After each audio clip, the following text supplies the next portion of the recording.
Hey friends, as I mentioned in my other video this week, we are doing something unique on Sunday morning with the homily time. So you will not hear a standard reflection from me.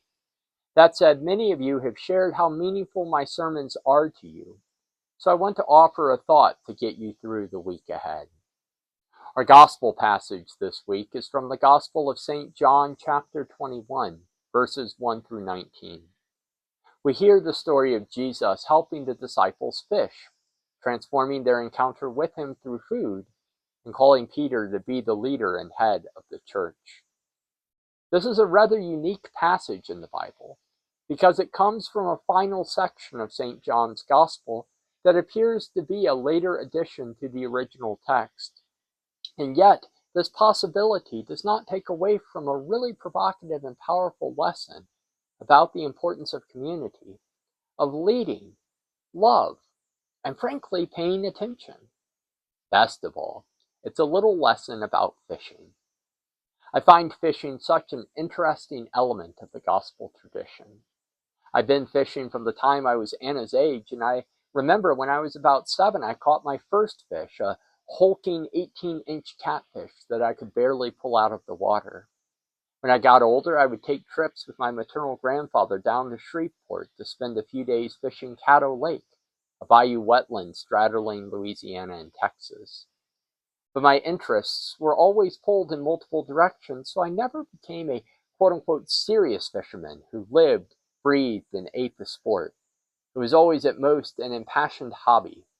To be a serious fisherman, you have to have this almost otherworldly sense of dedication and fortitude. Even the best fishermen in the world will have days and stretches of days with absolutely no reward to show for their efforts. It can be joyful and life-giving, but it can also be brutal and unforgiving. For most of the disciples, their experience of fishing was as a way of life. They did not have the luxury to be fair-weather anglers. For them, it was a life and livelihood. They didn't fish, they didn't eat, and their families didn't eat. At least that's what we presume from the gospel record. And yet eventually in strolls Jesus with a radically different way of life. He calls them and they leave everything to follow him. For some amount of time, their lives are lived away from the water, in the throes of ecstasy at being by Jesus' side through the power and transformation of his earthly ministry. But then, the unjust and devastating crucifixion and death. And in the aftermath of such a horrid experience, it seems that they simply go back to their old ways of getting by, finding a place in the world through the hard scrabble struggle of fishing. Now, this isn't exactly right, because in chapter 20 we do see that Jesus is already resurrected and appearing to the disciples, but he's no longer consistently with them. He's coming in and out of their lives in ways that seem kind of elusive and slippery, kind of fishy, or fish-like at least. And when that happens, like the frustrated hobbyist who can't catch a break, the disciples in this post-resurrection moment seem to struggle to keep their focus unless things are happening, unless Jesus is among them, showing clearly the incredible work his presence brings about in the world. This in and of itself is kind of an analogy for fishing. Trained anglers can spend long hours and days on end plying their trade, even if it isn't bearing fruit, in ways that far exceed the patience or attention span of us lesser mortals.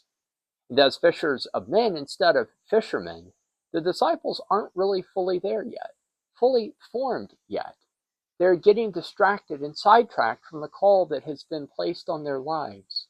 Even Peter, the one ultimately given primacy, is distracted enough that he does not recognize Jesus until verse 7, when the beloved disciple exclaims, "It is the Lord." And this is the moment everything changes. Jesus meets them in their struggle, has pity on them, and transforms their experience into the new life to which they are called. These final 4 verses of our passage today show Jesus instilling in Peter that ultimate call on his life. That lasting transformation in which Peter will bring his attentiveness and concentration as a fisherman into his new call as the leader of the body of Christ on earth. He will no longer bring meager and half-hearted focus to his work for the kingdom. He will no longer be as easily distractible or inattentive to the presence of Christ in his life and the ministry that presence brings forth, it will become his all-consuming passion and drive.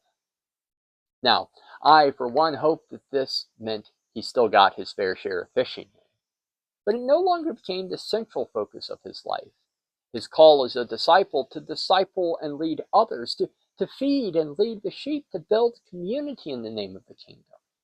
That became his singular work for the rest of his life.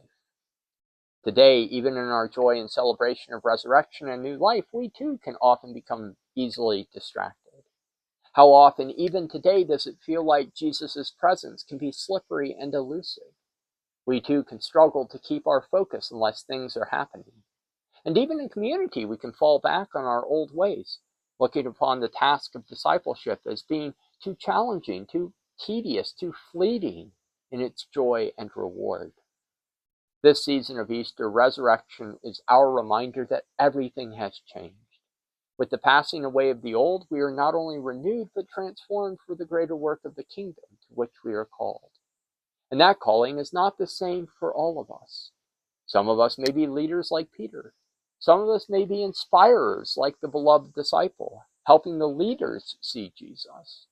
And some of us may be the others gathered around, finding our call in the power of the community and the transformation that the whole brings, because each of us live into our own part of that story.